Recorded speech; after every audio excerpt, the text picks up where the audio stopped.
C'est tout un cinéma autour du matcha, quoi. Et ça, c'est un truc de meuf aussi. C'est un truc C'est de en fait meuf. quand une meuf Ouais. va essayer un truc, faut à tout prix que toutes les autres se mettent dedans et se filment. Ah ouais, le matcha, c'est vraiment trop bon. Alors qu'on va pas se mentir, c'est vraiment une catastrophe, le matcha. Bienvenue sur Elle et moi, le podcast retraçant les aventures de deux Français ayant fait le choix de s'installer à l'étranger. Elle, c'est Clara. Et moi, c'est Julien. Retrouvez nos états d'âme, nos expériences ainsi que nos opinions sur des sujets sociétaux à la fois profonds et légers. Le tout avec beaucoup d'amour, très peu de gloire et énormément de beauté. Clara, celle que je peux écouter avec attention pendant des heures, telle la discographie de Monsieur Neuve. Pour ce 3e épisode de votre podcast favori, nous allons parler de nos opinions impopulaires. Bien évidemment, ni Clara ni moi-même ne sommes au courant de ce que l'autre va évoquer. Je commence, bien que la société dirait « honneur aux dames ». Mon première opinion impopulaire, et celui-là je sais que je dois être l'un des seuls à penser de la sorte, et je pense même, et j'en suis persuadé que tu seras en désaccord avec moi, je te l'énonce. Il se fait que j'ai un énorme problème avec les messages vocaux. Je fais partie de ces personnes qui n'en peuvent plus de recevoir des messages vocaux à gogo, comme dirait NASA. Vous me faites suer avec vos messages vocaux. Est-ce que c'est bien compris ? Je vais donc donner mes arguments. Premièrement, j'ai remarqué que quand j'avais des écouteurs, donc que j'écoutais de la musique ou une émission et que j'étais dans la rue en même temps, je vais être moins concentré. J'ai l'impression que mon attention est portée vers autre chose et ça me semble assez dangereux. Et c'est la même chose quand on écoute un vocal, forcément. On va être concentré sur ce que la personne nous dit et il peut, on va pas le souhaiter, mais il peut arriver quelque chose d'assez grave. Donc ça, pour le coup, on va dire c'est pas une crainte, mais c'est mon premier argument. Le second, c'est que quand je suis chez moi, donc la plupart du temps, j'écoute des émissions, pareil, je suis sur YouTube, j'écoute des podcasts, et à chaque fois que je vais recevoir un vocal, ça va durer 27 secondes, ça peut durer 36 secondes, ça peut durer 1 minute 24. Tu peux même en recevoir plusieurs à la suite qui vont atteindre les 4 minutes, les 5 minutes.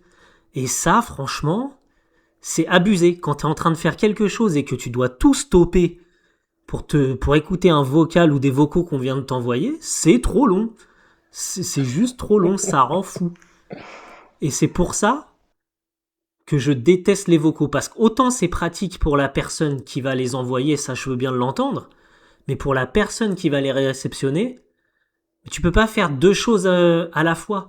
Je veux dire, si t'es en train de faire la vaisselle, t'as pas de problème à écouter un vocal ou des vocaux.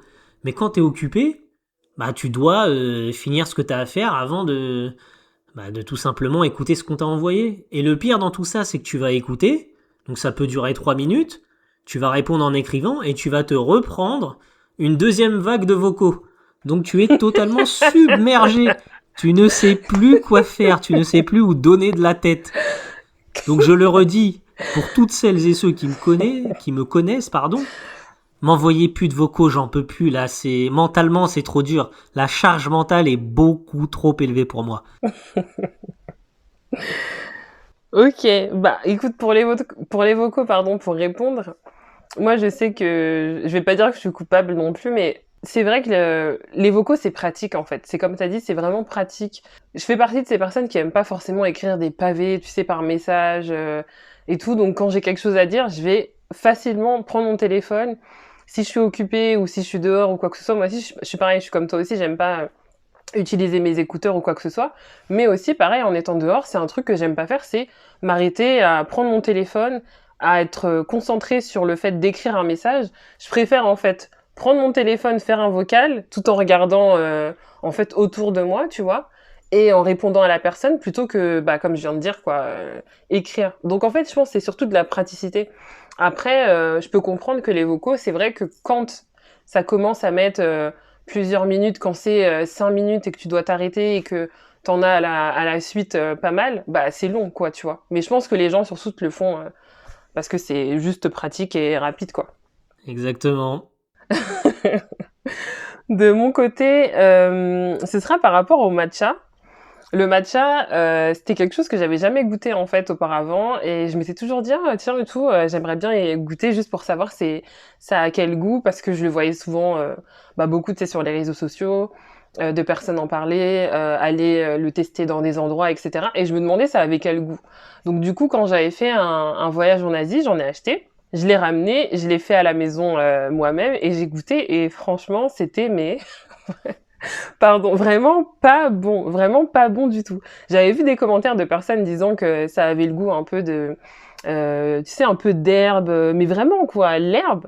Et vraiment, c'est exactement le goût que ça a. Donc je pense que le matcha, en fait, tout seul, pour moi, hein, parce que bien sûr que ça dépend des goûts de chacun, et voilà, hein, il y a des personnes qui vont peut-être certainement vraiment aimer, mais je pense quand même qu'il y a des personnes qui n'aiment pas. Mais comme c'est tendance sur les réseaux sociaux et que, tu sais, c'est beau visuellement, etc., qu'il y a des gens qui se forcent un peu à dire qu'ils aiment bien, etc., mais c'est plus, je pense, à un effet de mode quand même, tu vois. Franchement, c'est tout un cinéma autour du matcha, quoi. Et ça, c'est un truc de meuf aussi. C'est un truc C'est en de fait quand meuf. une meuf Ouais. va essayer un truc, faut à tout prix que toutes les autres se mettent dedans et se filment. Ah ouais, le matcha, c'est vraiment trop bon.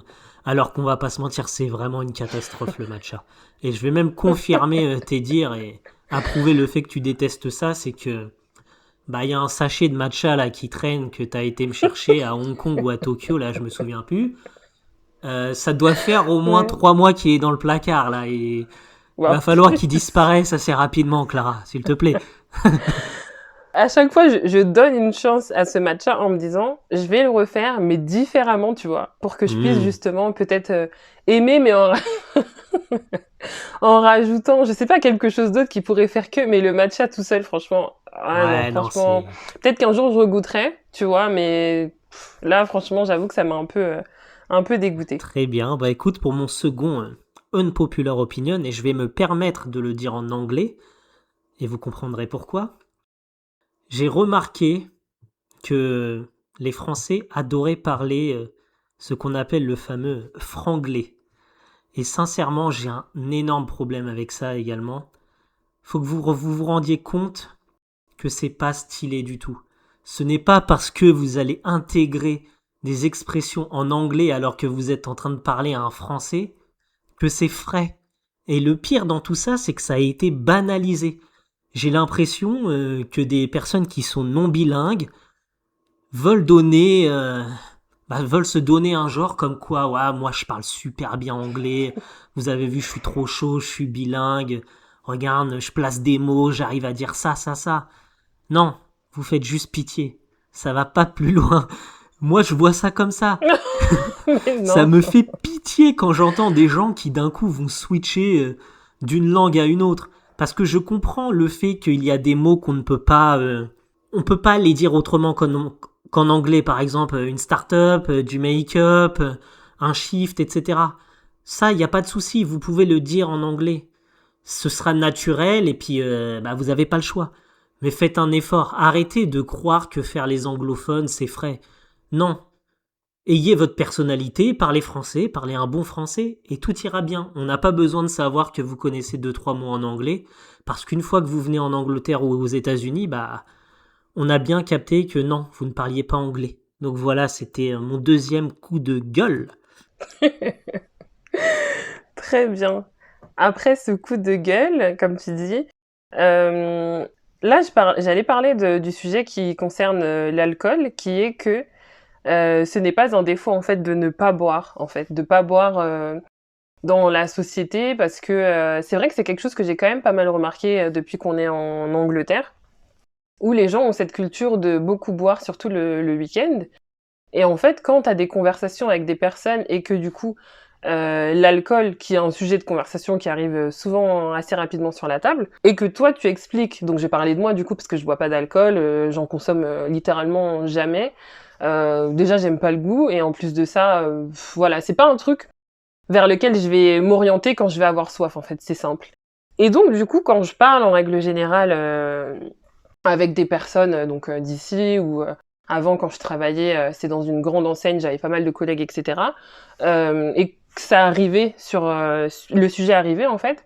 souvent on me demandait: «Mais ah bon et tout, tu bois pas d'alcool, mais pourquoi?» Enfin, c'était un questionnement, vraiment tout autour de ça, comme si c'était quelque chose de bizarre. Comme si c'était finalement, une obligation presque de boire et que si tu fais partie de ces gens qui boivent pas, il y a forcément des questionnements qui viennent autour de ça, alors qu'en soi, moi, j'ai jamais vraiment posé la question à des gens qui boivent, tu vois, tous les week-ends ici. En fait, c'est leur normalité. Même si, bien évidemment, j'ai rien contre ça. Si tu as envie de boire un verre de temps en temps et que tu sais te réguler, il y a pas de souci. C'est plus triste, dommage, si t'es, pour le coup, dans le truc de te sentir obligé de boire et en plus de ça, boire pour derrière être dans un état où t'arrives pas à te contrôler. Mais c'est vrai que ça, c'est ce que j'ai quand même pas mal remarqué, où ici, mais même en France, hein, des fois ça arrive dans la société où on te fait passer pour quelqu'un un peu de bizarre par rapport à l'alcool. Donc je voulais juste dire s'il y a des personnes qui passent par là, qui justement sont, dans mon cas à moi, ne boivent pas et des fois on les pointe un peu du doigt par rapport à ça, vous n'êtes pas bizarre en fait. Il n'y a pas de honte à avoir de pas de consommer d'alcool en fait. Donc Ouais, et puis soyez-en fiers, parce qu'il y a des personnes, comme tu l'as dit, moi je bois pas non plus d'alcool, ça m'a jamais causé de tort, et j'en suis bien content, que ça a pu même m'éviter beaucoup de problèmes, parce que dans n'importe quel pays, encore plus en Angleterre, j'ai l'impression que énormément de personnes ne tiennent pas à l'alcool et ne savent pas s'arrêter. Bah, je peux te dire qu'en tant qu'homme, tu peux vite te retrouver dans une bagarre juste parce que la personne en face de toi sera bourrée et on connaît pas les aboutissements, hein. Des fois, ça peut être très grave. T'as aussi ce fameux sujet qui en est un autre, mais des personnes qui vont prendre le volant après avoir trop bu et puis qui vont tuer une innocente famille. Donc tu vois, moi j'ai pas l'impression que ça apporte énormément de bienfaits à ce monde que de boire de l'alcool. Donc si vous pouvez éviter d'en boire, c'est très bien. Et si vous en buvez, comme on dit très bien, avec modération. Donc faites bien attention à vous par rapport à l'alcool. Et je vais donc enchaîner. Donc on va changer d'ambiance. Donc je vais te proposer un petit voyage à travers mon jet privé. Et nous allons arriver sur une plage sous un temps ensoleillé. Il fait actuellement 36 degrés. Nous sommes à Malaga, même si Malaga n'est pas trop un exemple exceptionnel, car nous pouvons voir les bateaux au loin, et ce ne sont pas des ce ne sont pas des yachts, voilà, tout simplement. Et ben moi, mon troisième unpopular opinion, c'est que faire bronzette à la plage toute l'après-midi, c'est vraiment surcoté. Déjà, premièrement, je m'en fiche d'être bronzé, donc je pense que ça joue beaucoup. Et j'adore aller dans l'eau, j'adore aller nager. Pour moi, aller à la plage, c'est vraiment aller se baigner. Donc j'ai grave du mal avec les personnes qui vont ouais. étendre leur serviette Sangoku ou Barbie et qui vont rester, mais comme des plots toute la journée pendant 2 heures à bronzer. Je sais pas comment vous faites. Va falloir m'expliquer. Toi, t'en penses quoi? Bah moi j'en pense que en fait ça fait un peu partie de j'allais dire de mon enfance parce qu'avec toute la famille on allait tout le temps dans le sud et on restait sur la plage. Après, c'est vrai que moi, le soleil, c'est quelque chose que, voilà, pareil, j'aime pas, je trouve pas ça agréable, tu vois. Donc en fait, on avait toujours nos parasols et tu restes là, tu fais ta petite sieste, etc. Donc c'est pas quelque chose qui me dérange en soi. Mais rester à même sur la plage, sans parasol, avec le soleil qui tape, non, je préfère être dans l'eau moi aussi et aller nager, profiter de la mer. C'est plus ça, on va dire, mon plaisir quand je vais à la plage, tu vois. Donc je comprends. Ouais, c'est différent. Tu vois plus. En fait, je suis d'accord avec toi dans le sens. Tu peux rester sur la plage avec ta petite glace, tu bois ta boisson, t'as un parasol, tu kiffes, tu rigoles. Ça, c'est bien. Ouais, Mais ça c'est c'est ça, vraiment ne exactement. rester à ne rien faire allongé pendant des heures. Je suis persuadé qu'il y a de nombreux soldats que je salue qui ont subi tout ça. Être avec une meuf pendant 4 heures sur une plage à attendre, à ne rien faire. Ah, ça doit être hardcore. Ça doit être hardcore. Très bien. Alors, le dernier pour moi, ça va être par rapport à Yannick. Yannick de Love is Blind, qui, avant de parler, quand même, les personnes qui souhaitent regarder l'émission Love is Blind France, n'écoutez pas parce que du coup, ça va peut-être un peu spoiler pour vous. Mais pour Yannick, c'est vrai que durant la diffusion, il y a eu beaucoup de commentaires vraiment négatifs sur lui, sur sa personnalité, sur ce qu'il renvoyait à l'écran, etc. Et j'ai pas compris en fait. J'ai pas compris dans le sens où Il y a eu deux choses, je pense, qui ont fait surtout parler. C'était le fait qu'à un moment donné, il avait un rendez-vous avec, avec Tatiana, pardon, pour aller faire un parfum. Et il est pas venu parce qu'il était au foot ou je ne sais quoi, etc. Ça, je suis totalement d'accord. Il aurait dû venir. Il a fauté à ce moment-là. Après, c'était le fait qu'il ait rencontré la mère de Tatiana et qu'il y soit allé sans apporter quelque chose. Ok, bon, pas de souci. Maintenant, tout le reste de l'émission, j'ai pas trouvé qu'il y avait des points hyper négatifs ou du moins qui méritaient cet acharnement-là sur les réseaux sociaux parce que je trouvais justement que c'était quelqu'un qui quand même avait l'air d'avoir la tête sur les épaules, quelqu'un qui, bah, je veux dire, en termes de communication, à chaque fois qu'ils entraient dans un conflit avec Tatiana, il essayait toujours de quand même l'écouter, d'entendre ce qu'elle avait à dire, sans forcément essayer de la braquer de manière violente. Et à l'opposé, je trouvais justement qu'elle elle était justement beaucoup plus fermée à la conversation, qu'elle allait plutôt être très souvent sur la défensive, ou s'il allait pas, par exemple, comme à un moment donné, il y avait un exemple sur le fait de déménager, je crois que c'était juste après l'émission, que lui devait déménager pardon, chez elle, s'installer. Elle l'avait mal pris, le fait que lui, je crois, lui demande de prendre son temps, etc. Et en fait, elle lui imposait souvent certaines choses, et lui n'avait pas vraiment le droit de dire non, et tout le monde lui a un peu, tu sais, comme sauté dessus sur les réseaux sociaux en lui tapant dessus comme si en fait il avait tort, alors que je trouvais qu'il essayait souvent quand même de, comment dire, par rapport au conflit, de les gérer d'une manière, enfin, tu vois, il était quand même assez mature et il essayait de, voilà, d'arranger les choses, vraiment d'être dans la discussion. Alors qu'elle, elle était quand même assez fermée, froide et vraiment, ouais, rigide sur certains points, tu vois. Donc je comprenais pas trop. Après, je pense qu'il y a des gens enfin, j'ai vu des personnes revenir un peu des fois sur leurs propos après avoir vu la réunion de Love is Blind en se disant ah bah ouais finalement en fait bon elle aussi, finalement, elle a quand même certains torts et tout. Et il faut aussi qu'elle fasse un travail sur elle-même, sur certains aspects, etc. Et de voir qu'en fait, bah voilà, les torts étaient partagés, quoi. Donc, c'était vraiment Yannick, moi, j'avoue que j'étais un peu étonnée, quoi. Ouais, mais moi je suis de ton avis, hein. Sincèrement, quand je regarde le casting, bah pour moi Yannick et je vais citer Charles en même temps, c'était vraiment les deux mecs qui étaient les plus fiables. Tatiana lui a reproché par exemple un manque de maturité, mais c'était tout l'opposé et tu l'as très bien dit. Moi je pense que c'est quelqu'un qui justement il avait une bonne situation, il a plusieurs entreprises et il a mis l'amour au centre bah, de son aventure, si on peut dire ça comme ça. Et malheureusement il est tombé sur une femme dont les attentes étaient tout autres. Il est tombé sur une femme qui attendait, on va dire, qu'il puisse subvenir à tous ses besoins. Elle avait énormément de critères et elle avait des choses qui étaient apparemment rédhibitoires de son côté. Mm. Alors que Yannick essayait toujours de faire bien les choses. Il a fait des petites erreurs, mais ce n'est rien.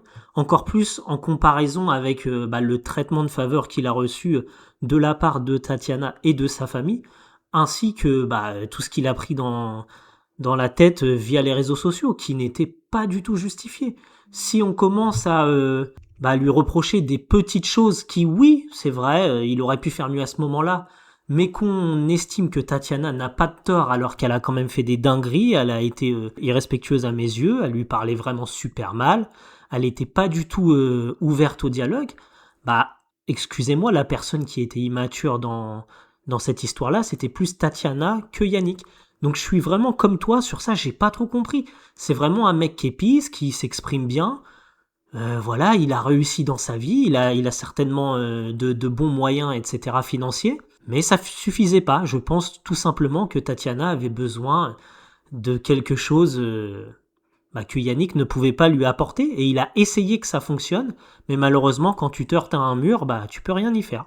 Donc voilà. Mm. Pour mon dernier unpopular opinion, donc j'estime personnellement que aller au restaurant, au cinéma ou partir en vacances seul n'est pas du tout une dinguerie. Parce qu'on entend souvent que c'est souvent mal vu de voir quelqu'un qui est assis seul à une table au restaurant ou qui va au cinéma seul. Mais j'arrive pas à percevoir le mal dans ça. Si vous avez envie d'aller voir un film au cinéma, vous n'êtes pas obligé d'attendre que tous vos potes ou vos connaissances soient disponibles pour y aller. Parce qu'imaginons, personne n'est disponible et vous finissez par ne pas aller au cinéma. Vous auriez mieux fait d'y aller tout seul. Et c'est la même chose pour le restaurant. Si vous avez une envie et que vous vous dites bah tiens là j'ai personne avec qui y aller, mais allez-y. Ne vous posez pas cette question ah ouais mais là on va me regarder, les gens ils vont se dire mais comment ça se fait qu'il est seul, c'est pas normal, il a pas d'amis tu vois si on va dans les extrêmes. Bah non, faites-vous plaisir, c'est comme les vacances. Encore plus pour les vacances, si vous partez une semaine, imaginez vous partez à 3 et il y a une personne qui n'est pas du tout dans le même délire que vous. Mais cette personne-là va gâcher vos vacances. C'est pour ça, si vous partez au moins à 2 en vacances, essayez en amont d'être sûr de vous, de partir avec la bonne personne. Et si dans le pire des cas, vous êtes tout seul, même pour une question de disponibilité, que vous avez des vacances à tel moment et que personne ne peut partir avec vous, partez seul. Au moins, vous serez libre de faire tout ce que vous voulez, vous choisirez votre programme et vous créerez vos souvenirs de cette manière-là. Donc réellement, à toutes les personnes qui ont peur de faire des choses seules parce qu'ils vont se dire ouais, on va me juger, etc. Mais vous prenez pas la tête, faites votre vie tout simplement. Totalement d'accord avec ça. C'est ça en fait. C'est, je pense, passer à côté d'opportunités en attendant de faire les choses avec des personnes. C'est juste dommage quoi. Ça me fait penser un peu à. C'est vrai qu'avec mon travail, moi, ça m'arrive souvent aussi d'être à l'étranger et du coup de devoir faire des choses ou pas avec des collègues. Et des fois, il y a des personnes qui veulent pas en fait faire des choses que bon, moi, je vais avoir envie de faire. De base, je suis très solitaire aussi, donc j'avoue que ça me pose pas de problème du tout. Mais quand je fais des activités toute seule, je sais que la journée que j'ai organisée dans ma tête, je vais pouvoir la faire puisque je suis seule et qu'il y a quelque part pas de contraintes. Donc ça aussi c'est bien, je trouve que c'est un aspect positif. Et comme tu le disais, oui, ne pas avoir cette peur d'être jugé par les autres. Hein. Vraiment, franchement, encore une fois, plein de fois, ça m'arrive des fois d'aller me poser dans un restaurant ou dans un endroit où je suis toute seule. Et ça aide aussi à apprécier sa propre compagnie, je trouve en fait. Je trouve que c'est une bonne chose, donc vraiment ne vous empêchez pas à faire des choses par vous-même. Après, pour ma dernière du coup, ça va être par rapport aux escargots. Alors je rigole parce que les escargots c'était quelque chose qui pour moi, franchement, avant de goûter ça, je me suis toujours dit que je trouvais ça, comme la plupart des personnes qui n'ont pas encore goûté, tu trouves ça dégoûtant, tu te dis mais jamais je mangerai ça et tout. Et une année, j'avais goûté pour la première fois, donc c'était chez ta mère, elle en avait préparé. Et j'avoue que je m'étais dit un peu, oh là là, je sais pas si, je sais pas si je vais pouvoir manger ça, quoi, parce que, enfin, ça me dégoûtait un peu. Et au final, quand j'ai mangé, j'ai trouvé ça mais tellement bon. Franchement, c'est trop bon. Ouais, parce que moi, d'ailleurs, je suis un grand fan des escargots. C'est de très loin ce que je préfère à Noël. Parce que, tu sais, souvent, tu sais, c'est servi par 6, par 12. Moi, faut m'en donner 36. Si je ne mange que ça du repas, je suis le plus heureux du monde. J'étais persuadé que t'allais aimer quand je t'en parlais. Je me souviens, tu me disais souvent, non, arrête, c'est gluant, Ouais. ça donne grave pas envie, c'est sûr que c'est pas bon. Mais quand tu as ce petit goût là de garlic butter là oh là là, dans la bouche, c'est exceptionnel. Tu peux plus t'arrêter, c'est vraiment ce genre de choses. T'en prends un, tu as pu t'arrêter. En fait, si tu termines ton plat, tu te demandes s'il y en a encore. C'est tellement bon que t'attends Noël limite juste pour ça. Ah ouais, non, totalement d'accord, c'est ça. Mais c'est le genre de truc où vraiment si ça vous gêne, vaut mieux éviter de regarder l'escargot et tout, tu vois. Mais le goût, vraiment, c'est super bon. Donc franchement, non, super bonne découverte. Donc c'était ma dernière, hein, du coup. Très bien Clara. Donc j'espère que vous avez apprécié cet épisode qui pour le coup était assez différent des 2 premiers. Donc n'hésitez pas à nous rejoindre sur Instagram, vous trouverez notre nom dans la description de cet épisode ou du podcast. Sur ce, je vous souhaite une bonne soirée, une bonne journée et à la prochaine. Merci de nous avoir écoutés et à la prochaine. Salut!